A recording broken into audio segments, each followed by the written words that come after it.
Alright, dalam seri ini kita akan mempelajari tentang Laravel 8, tapi bukan dari awal ya. Sebenarnya kan banyak yang bertanya di Parasinta, apakah Parasinta akan membuat Laravel 8 dari awal? Jawabannya tidak. Tapi kita akan belajar menggunakan Laravel 8 dengan langsung aja membuat project seperti misalnya entah itu blog, entah itu lirik, ya kira-kira seperti itulah. Nah, poinnya kan bukan kita mempelajari apa hasilnya, tapi prosesnya itu yang paling penting. Bagaimana cara begini, bagaimana cara begitu, kira-kira seperti itu. Oleh karena itu, pastinya kita akan menggunakan yang namanya autentikasi. Ya, kita ingin menggunakan Fortify, sulit. Kita harus setup lagi untuk layarnya. Kita ingin menggunakan Jetstream terlalu mubazir karena kita emang tidak membutuhkan apapun di misalnya Livewire seperti misalnya two factor dan sebagainya. Yang kita butuhkan cuma autentikasi ya, murni blade aja lah. Kita bisa menggunakan Laravel UI, tidak ada masalah. Sejak Laravel 8 memang dibilang sudah tidak, harusnya nggak digunakan lagi, tapi dia upgrade kok, udah ke versi 3.0 sehingga dia kompatibel digunakan dengan Laravel 8. Ya ketika misalnya Anda penasaran bagaimana cara menggunakan Fortify tanpa Jetstream, Anda bisa langsung lihat di seri. Di sini jika kita scroll ke bawah ada yang namanya ya autentikasi, itu sangat penting. Anda bisa lihat di sini ada mengautentikasi dengan React, Fortify, ada juga manual. Nah, di sini jika Anda pernah dulu menggunakan Laravel 7 atau ketika misalnya Anda berpikir bagaimana sih sebenarnya real ketika misalnya Anda ingin konfirmasi email langsung ke emailnya atau ke email Anda sendiri lah pastinya, maka Anda bisa lihat seri belajar autentikasi dengan Laravel 7 ini. Oke. Enough talking, langsung kita akan install projectnya. Saya akan membuat nama projectnya itu apa ya dibilang ya. Kita buat aja lah Laravel New Brain. Ingat ya, ketika misalnya saya buat sini Laravel version, saya memakai versi kira-kira 4.5. Jadi ketika misalnya saya install nanti Laravel, itu pasti otomatis langsung ke Laravel 8. Namun, ketika misalnya Anda tidak bisa melakukan Laravel new seperti ini, Anda bisa menggunakan Composer Create Project seperti yang ada di dokumentasi persis. Oke? Nah, karena saya bisa, ya saya buat sini Laravel New Brain. Misalnya seperti itu. Hasilnya ada perbedaan? Nothing. Nothing at all malah. Jadi hasilnya sama aja ketika misalnya Anda pakai Laravel New ataupun Composer Create Project, sama aja hasilnya. Saya akan enter, tinggal tunggu sampai selesai. Ini tidak akan lama harusnya. Alright, instalasi sudah selesai. Langsung kita akan cd into Brain. Dan kita akan buka di text editor kita. Memang, tapi sebelum sebenarnya kita buka text editor, harusnya kita install dulu yang namanya Laravel UI. So, kita buat di sini Composer require Laravel UI. Nah, saya akan enter dan saya akan buka new tab. Di sini saya akan start untuk servernya. PHP Artisan Serve. Jangan lupa tambahkan PHP jika Anda tidak bisa menggunakan PHP Artisan seperti ini. Itu hanya alias ya. Saya enter. Nah, dia akan buatkan URL seperti ini dan jika kita klik, maka dia akan langsung seperti inilah kira-kira. Nantinya ketika misalnya instalasi untuk Laravel UI-nya sudah selesai, harusnya di sini muncul login dan registernya. Coba kita tunggu aja. Oh ya, by the way sudah Laravel 8.6 sekarang ya. Cukup cepat sih update-nya. Tidak begitu ekspektasi kita. Ya udah siap apanya ya, instalasi Laravel UI-nya. Harusnya kita refresh sekarang. Mungkin karena kita belum generasi autentikasinya. Coba dulu kita lakukan di sini. Artisan, kita buat di sini health UI. Maka jika Anda lihat di sini, dia langsung tunjukkan kepada kita apa yang ingin kita gunakan seperti presetnya apa, optionnya apa. Ketika misalnya di sini, case kita butuh preset pasti. Tapi kita juga butuh scaffolding authentication UI-nya. Maka oleh karena itu yang kita lakukan Artisan atau PHP Artisan UI. By the way, kita akan menggunakan React di sini. Mungkin kita akan menggunakannya. Karena yang ingin kita lakukan ini kan sebenarnya bukan perlu JavaScript. Namun mana tahu nanti kita butuh. Ya jaga-jaga aja. Kita buat di sini React --out. Kita enter. Nah, sekarang jika sudah, kita refresh di browser. Dia sudah ada login dan registration page-nya.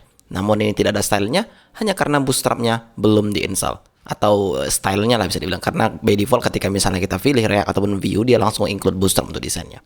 Maka coba kita buat di sini npm install and npm run dev. By the way, ketika misalnya Anda tidak bisa nanti mengetikkan npm ini, pastikan Node.js-nya sudah terinstall di komputer Anda, sehingga Anda bisa buat seperti ini, node version atau npm version.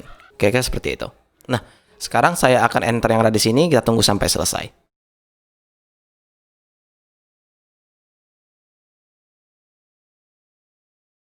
Jika Anda lihat instalasinya sudah selesai, coba kita refresh di browser. Ya, sudah bisa. Dan ya, Bootstrap lah ya, kan layaknya Bootstrap 4 pastinya. Coba dulu kita pergi ke text editor. Sebelum kita lebih jauh untuk membuat database dan segala macam, coba pergi ke resources. Di sini ada SAS, di sini ada variable. Kita tidak akan menggunakan Nunito. So, coba kita pergi dulu ke view. di sini ada layer, di sini ada app.php yang itu menggunakan Nunito pastinya. Untuk fontnya kita hapus aja, tidak guna, maka hapus aja. Coba kita pergi ke variabel kembali. Nah, di sini yang kita ingin hapus itu banyak sih. Semuanya bisa jadi, ya. Coba kita hilangkan semuanya. Dan sekarang coba kita run sekali lagi npm run dep. Kita tunggu sampai selesai. Oke, jika sudah, sekarang kita refresh di browser, harusnya sudah berbeda. Tadinya warnanya ini agak kelam, sekarang sudah biru betulan. Ya kan, lebih cantik dari sebelumnya, lebih tepatnya. Nah, mungkin Anda masih penasaran apa ya sebenarnya yang dilakukan npm run dep ini. Coba kita lihat pada package JSON. Di sini ada beberapa option karena dia sudah include Laravel Mix, sehingga kita bisa menggunakan di sini cross env yang itu dibawa oleh Laravel Mix. Jadi kita bisa melakukan dev, development, watch, dan sebagainya. Nah, ketika misalnya kita lakukan dep, berarti kita sekali render. Tapi ketika misalnya kita ingin render terus, maka kita menggunakan watch. Tapi ketika misalnya kita sudah ingin mempublishnya ke live hosting, maka kita buat di sini npm run prod. Itu untuk membuatkan minification kepada CSS kita. Jika kita lihat public CSS, di sini defaultnya masih seperti layaknya CSS lah ya kan, masih banyak gitu. Tapi ketika misalnya productionnya sudah selesai, harusnya ini bakal menjadi seperti ini jika Anda lihat. Ya kan, maka dia lebih kecil dari sebelumnya. Yang tadi berapa KB dan sekarang sudah KB. By the way bukan KB tadi ya, masih KB ya, 179 dan sekarang sudah 142. Nah, ketika misalnya Anda menggunakan Bootstrap, sebenarnya ada nasihat baru ya. Jangan include semua yang tidak Anda butuhkan, kayak misalnya yang ini. Nah, ini kan include ini semua Bootstrap ini. Misalnya nih, carousel, Anda nggak pakai carousel, pasti ter-include di sini. Nah, oleh karena itu, ketika misalnya Anda ingin menggunakan Bootstrap, memang betul ingin menggunakan Bootstrap, coba filter aja apa yang Anda butuhkan komponennya pakai. Tapi sebenarnya ada yang wajib seperti misalnya variabel, mixin, dan lain-lain. Anda bisa lihat itu di dokumentasi Bootstrap sih. Itu cuma nasihat untuk Anda sedikit saja. Walaupun sebenarnya core-nya nggak ini. Sebenarnya kita langsung bisa install dari Bootstrap pun ya nggak ada masalah. Cuman ya menambah ilmu tidak ada salahnya kan.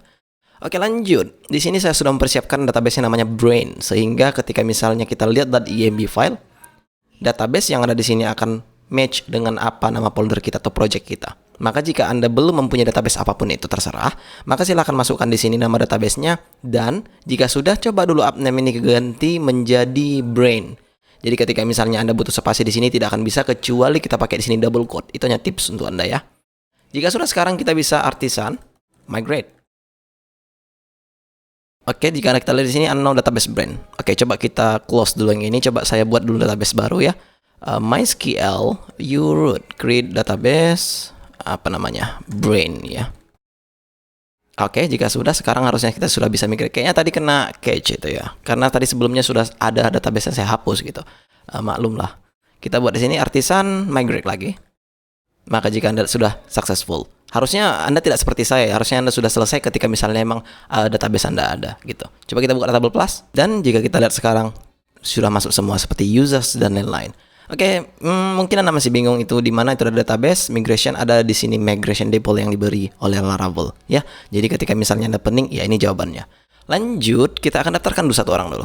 Siapapun lah, misalnya entah itu ya random lah, kita register.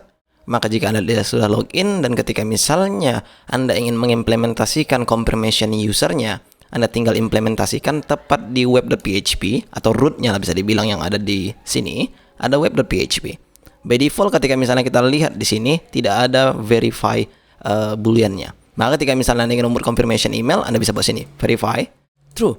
Tapi tidak cukup. Ketika misalnya kita ingin melanjutkannya, betul-betul ingin memakainya, maka harus kita pergi ke user model yang ada di app. Anda tahu sekarang model sudah ada bungkusnya di model folder. Nah, di sini harus Anda implementasikan mass verify email seperti misalnya seperti ini. Saya copy ya. Implements, paste. Maka ini akan sudah bisa harusnya jalan. Dan itu bisa kalau seandainya .env yang ada di sini, misalnya inilah email from address ini harus ada. Contohnya kita buat di sini no reply, misalnya brain apalah kita buat beda test misalnya. Terus username-nya sama passwordnya Anda bisa pakai Mailtrap atau kita bisa langsung ke log sih, tidak masalah. Cuman itu ketika misalnya Anda ingin pakai, kayaknya case kita tak butuh karena namanya belajar ya kan. Ketika misalnya memang Anda membutuhkan itu, Anda bisa lihat tutorialnya di belajar autentikasi di Parsinta yang Laravel 7 ya. Saya nggak mengajarkan di manual, tapi kalau di saya ajarkan kok di Portify. Saya ajarkan di situ untuk bagaimana konfirmasi emailnya menggunakan Portify pastinya, bukan menggunakan UI. By the way, di sini outnya error hanya karena tidak kita import di sini. Coba dulu ini kita buat seperti ini biar supaya tidak error karena mereka satu namespace ya. Jika tidak ada di sini maka dia sudah bagus. By the way, ini coba dulu kita hilangkan dan kita akan import dulu dari ke atas saja. Kita use dia, bukan kita masukkan inline seperti ini. Oke, jika sudah, sekarang kita refresh, ada yang error? Tidak ada yang error. Namun coba dulu kita pergi ke home controller class ini. Kita akan modifikasi. Kayaknya kita tidak butuh di sini index. Coba kita lihat pada home controller yang ada di app HTTP. Di sini ada controller, di sini ada home controller pastinya.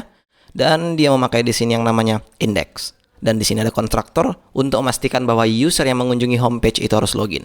Maka sebenarnya ini tidak kita butuhkan. Dan ini juga kita hapus biar supaya cantik sedikit. Untuk indeks ini coba dulu kita buat sini invoke sehingga kita memakai nanti di web.php itu invocable.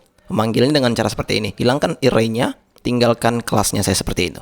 Kita refresh di browser, hasilnya tidak ada yang berbeda. Jika kita log out, kita kunjungi homepage ya. Di sini homepage, maka sekarang sudah bisa. Nah, masalah ini tidak kita proteksi lagi dan sebenarnya juga kita tidak butuh yang namanya home. Oleh karena itu coba lu pergi ke app. Di sini ada provider.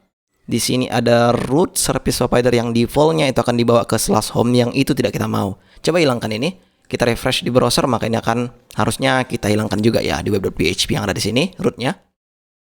Kita defaultkan ke home controller sehingga kita bisa menghapus welcome ini. Ya, coba hapus sama komen-komentarnya, nggak apa-apa salah itu kok. By the way, coba ke view, welcome-nya hilangkan. Jika sudah, sekarang harusnya kita sudah setup ya. Kita refresh, maka dia akan not found dan misalnya kita pergi ke homepage, maka dia akan sudah bisa. Coba dulu untuk home-nya kita modifikasi dulu pada view. Di sini ada home.php. Nah, hilangkan dulu yang ini. Kita buat di sini misalnya home. Kita refresh, kira-kira seperti ini. Alright, tapi sebenarnya kita modifikasi lagi pada app.php. Bagaimana jika kita buat navbar ini ke dalam satu komponen aja? Biar supaya tidak ribet kali kita nanti ingin merubahnya di sini. Kita cut ya, atau saya cut. Saya akan buat di sini di dalam view ya, bukan dalam layer. Saya akan buat di sini folder komponen. Dan di dalam folder komponen ini saya akan buat nama file dengan navbar.blade.php. Kita paste. Maka sekarang ini navbar sudah menjadi komponen sehingga kita bisa manggil di sini components components navbar. Namun ingat ketika misalnya Anda menggunakan Laravel 7 ke atas, dia sudah mendukung yang namanya anonymous component lah istilahnya. Coba kita buat sini x navbar, itu syaratnya ya, harus pakai x, kalau nggak bisa. Maka jika kita refresh di browser, hasilnya sama saja. Cuman coba kita modifikasi dulu apa yang ada di navbar.php yang ada di sini. Bikinnya white, shadow-nya tidak bertuh. Yang kita butuhkan di sini border bottom. PY3. Refresh. Very very cool. Oke, kita bisa lanjut di video berikutnya untuk memikirkan tabel-tabel apa yang kita butuhkan. Banyak pastinya karena kita akan membuat lirik. Ada band, ada ada genre, ada juga yang namanya lyrics lah pastinya. So kita akan langsung buat nanti tabelnya dan juga relasinya. See you soon.